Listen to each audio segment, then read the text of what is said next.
Assalamualaikum warahmatullahi wabarakatuh. Alhamdulillahirabbil alamin. Wassalatu wassalamu ala asyrofil anbiya'il mursalin wa ala alihi washabbihi ajmain, amma ba'd. Saudaraku, kali ini saya tidak akan buat video yang mengkritik atau mengkoreksi rezim ya.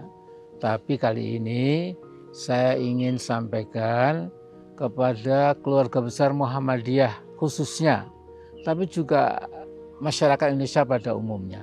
Ya. Jadi Muhammadiyah itu sesungguhnya jauh lebih tua dari usia Republik Indonesia. Ya. Jadi Muhammadiyah itu didirikan pada tanggal 18 November tahun 1912, sehingga usianya sudah 109 tahun. Nah, kalau kalender Hijriah, maka Muhammadiyah itu waktu didirikan bertepatan dengan 8 Dzulhijjah tahun 1330 Hijriah, sehingga kalau melihat kalender Hijri, usia Muhammadiyah sudah 112 tahun, usia yang cukup panjang.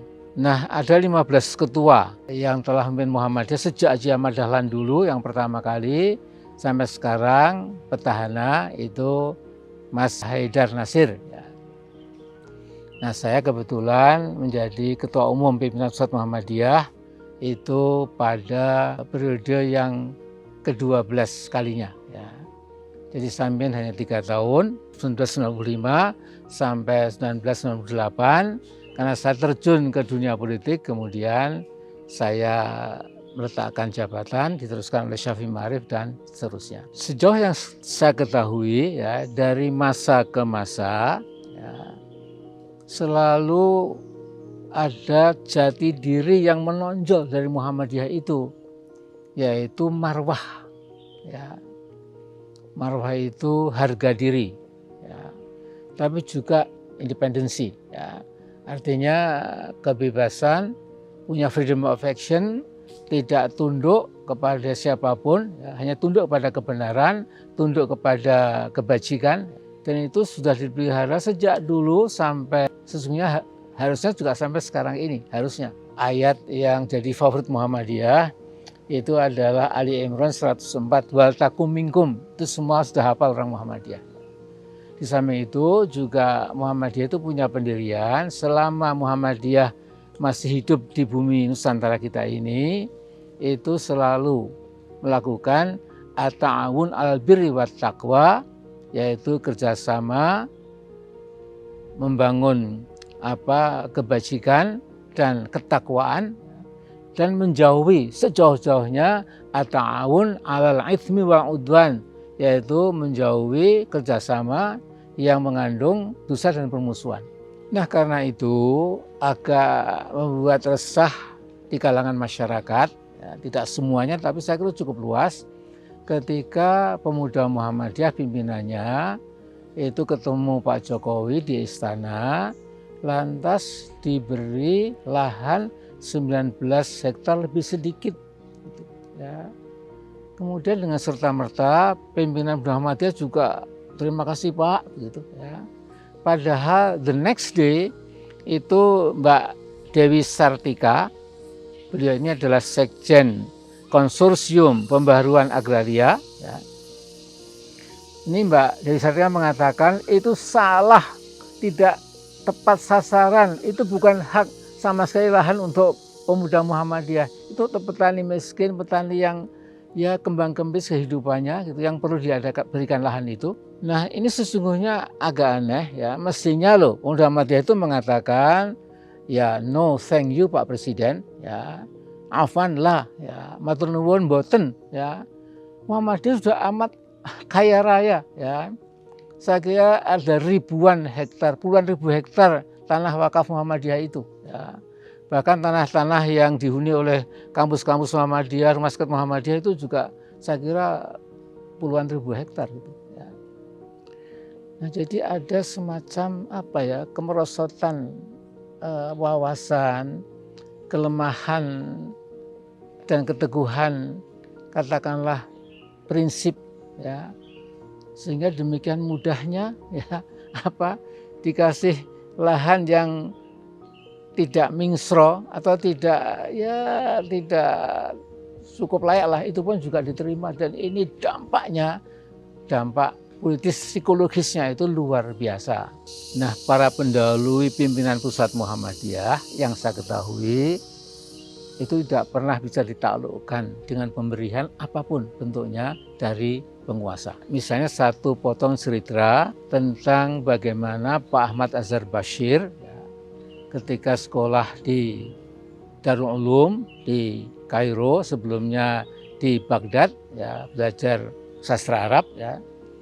Tapi kemudian waktu di Kairo, Pak Azhar Bashir ini mendengar bahwa ternyata katanya Pak Kiai Ahmad Badawi, ketua PP Muhammadiyah waktu itu, sudah dekat ke istana, kemudian kehidupannya sudah tidak seperti dulu, sudah nggak sederhana, sudah kaya raya dan sebagainya. Ya. Sehingga Pak Ahmad Azhar Bashir begitu pulang ke tanah air, esok harinya langsung sowan ya ke kediaman Pak Kiai Ahmad Badawi.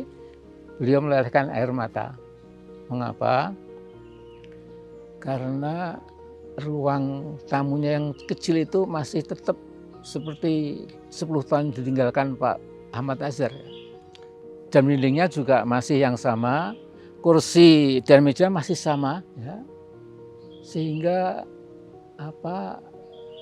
sekaligus menunjukkan betapa Pak Kiai Badawi itu walaupun dekat dengan Bung Karno selalu bernahi mungkar ya, bukan minta-minta ya. Bahkan ketika pada zaman Pak Harto menjadi Dewan Pertimbangan Agung ya juga tidak lantas berubah sikap ya. Inilah saya kira sesuatu yang perlu kita teladani. Juga ada lagi cerita tentang Pak R. Fakhrudin ya, yang 4 periode lebih ya menjadi ketua pimpinan pusat Muhammadiyah ya. Pak R yang sederhana, yang berilmu, yang santun ya.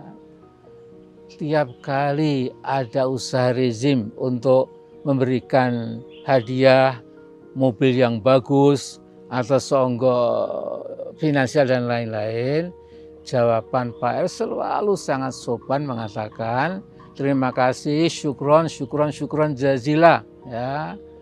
Pak R mengatakan saya kurang terima kasih apa kepada pemerintah, sudah pensiun saja masih dikasih uang ya. Kemudian kalau soal kendaraan, saya punya kendaraan yang sederhana sudah cukup daripada yang baru dan lain-lainnya. Inilah saya kira cerita Pak R yang kita temukan bersama-sama betapa pimpinan pusat Muhammadiyah itu memegang marwah dan independence. Malahan ketika saya jadi ketua PP Muhammadiyah, ya, saya juga berusaha menegakkan marwah dan independensi itu. Ya. Misalnya entah berapa puluh kali saya pergi ke daerah-daerah, ya, dari ujung Aceh sampai ke Papua, selalu ya, saya menanyakan kepada pimpinan daerah Muhammadiyah setempat, ketika kita mau meresmikan gedung Muhammadiyah, apa rumah sakit atau Baitul Aitam dan lain-lain, saya tanya, ini ada enggak sumbangan pemerintah daerah? Ada Pak. Bagaimana? Besar enggak? Cukup besar Pak. Ya sudah kalau begitu, itu piagam yang akan ditempelkan di gedung itu oleh Pak Bupati atau Wali Kota atau Gubernur, ya enggak apa-apa. Tapi lebih sering saya mengkoreksi, ya, misalnya saya pergi ke sebuah kota, ada rumah sakit tingkat daerah mau diresmikan, ya, tiba-tiba di situ sudah ada piagam pembukaan rumah sakit itu, ya. Jadi akan ditempelkan, ya, kemudian dikatakan bahwa rumah sakit Muhammadiyah ini diresmikan oleh Bapak Wali Kota, and so on and so forth. Saya mengatakan, itu Wali Kota nyumbang, enggak Pak, lah kalau enggak, itu turunkan, kemudian besok diganti, ya, diresmikan oleh Ketua PP Muhammadiyah. Ya. Bukan saya ingin nama saya tercantum, saya mendidik kepada Muhammadiyah itu, jangan berlebihan lah. Ya. Kadang-kadang saya juga terkejut, misalnya ke sebuah rapat Muhammadiyah, ya, kemudian tidak dimulai padahal jam sudah makin larut malam menunggu Pak Bupati belum rawuh Pak, belum datang. Saya katakan langsung dimulai ya, dan dimulai. Ya, bupatinya kemudian minta maaf dan lain-lain. Nah, ini sesuatu yang harus dididikkan, tidak seperti yang sekarang ini. Nah, apalagi kalau kita melihat contoh lebih awal lagi, bagaimana Haji Ahmad Dahlan suatu pagi memukul kentongan bertalu-talu, bertubi-tubi ya, sehingga kauman geger ya, dianggap ada rajapati, ada pembunuhan gitu. Ternyata Haji Ahmad Dahlan tersenyum mengatakan, penduduk kauman yang saya cintai, saya mau lelang barang-barang berharga yang saya miliki ya. Ada jam dinding, ada gelang kalung Nyi Ahmad Dahlan, ada apa lagi gitu ya. Untuk apa? Untuk dijadikan modal awal membangun dakwah Muhammadiyah itu. Hal seperti ini kiranya patut kita renungkan kembali. Ya. Belum lagi kalau kita cerita, misalnya cerita yang juga kurang tidak kurang hebat. Ya. Jadi saya pernah pergi ke Banjarmasin, saya bertemu dengan tokoh Muhammadiyah yang juga ketua Dewan Dakwah di Kalimantan Selatan pada kira-kira tahun 70-an. Ya. Saya masih baru saja lulus ya, dari Gajah Mada. Ya. Kemudian beliau mengatakan, amin, saya kasih tahu. Lihatlah Pak Nasir itu, bagaimana beliau Perdana Menteri kelima, ya, Ketua Umum partai sangat besar, ya, ketika jadi Perdana Menteri tahun 50-an itu, ini sahabatnya Pak Gusti Muiz dari Banjarmasin datang ke ibu kota kehabisan bekal, kemudian minta talangan utang ya, untuk membeli tiket ke Banjarmasin. Sesampai di Banjarmasin akan dibayar kembali. Jawaban Pak Nasir mengagetkan, saudara Muiz, walaupun saya Perdana Menteri, ini tanggal tua, saya nggak punya uang. Gitu. Tapi saya kebetulan jadi pemimpin redaksi majalah Hikmah, ya, majalah waktu itu. Ya. Insya Allah ada uang yang bisa dipinjamkan. Ya. Saudaraku, ini sekalian ini sesuatu yang saya kira ya perlu kita renungkan kembali lah. Ya. Nah, jadi saya akan buat sedikit footnote catatan kecil ya buat Pak Roky Gerung dan Mas Hersuna Arif yang telah membedah Muhammadiyah itu ya. Ini Pak Roky Gerung itu kalau berpikir ensiklopedis, tahu semuanya ya. Bahkan tahu Muhammadiyah lebih dari rata-rata orang Muhammadiyah ya. Nah, cuma yang mungkin perlu saya kasih footnote, ini Pak Roky Gerung mengatakan, mengapa sih yang muda-muda kok tidak belajar dari yang tua? Yang tua saja waktu mau jadikan wakil menteri kan tidak mau. Berarti punya pendirian. Nah, Pak Roky ya tidak mau itu karena PP Muhammadiyah itu menolak, jangan ikut-ikut. Ya, jadi bukan tokoh itu yang hebat ya, bahkan ya ini syaratan untuk semuanya, untuk kita semuanya ya, bahwa yang muda sekarang ini mestinya juga mencontoh yang tua. Yang tua pun juga sudah agak pudar barangkali untuk menjaga marwah dan independensi Muhammadiyah itu, sehingga yang muda pun lantas ya, kalau bapak seperti itu masa yang muda nggak boleh. Ya. Nah, jadi ini ya sesuatu yang saya kira perlu dicamkan.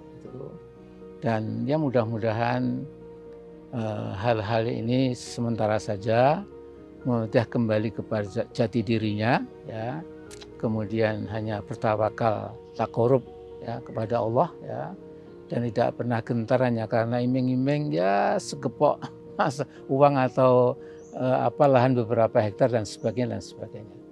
Itu saja barangkali saudaraku. Assalamualaikum warahmatullahi wabarakatuh.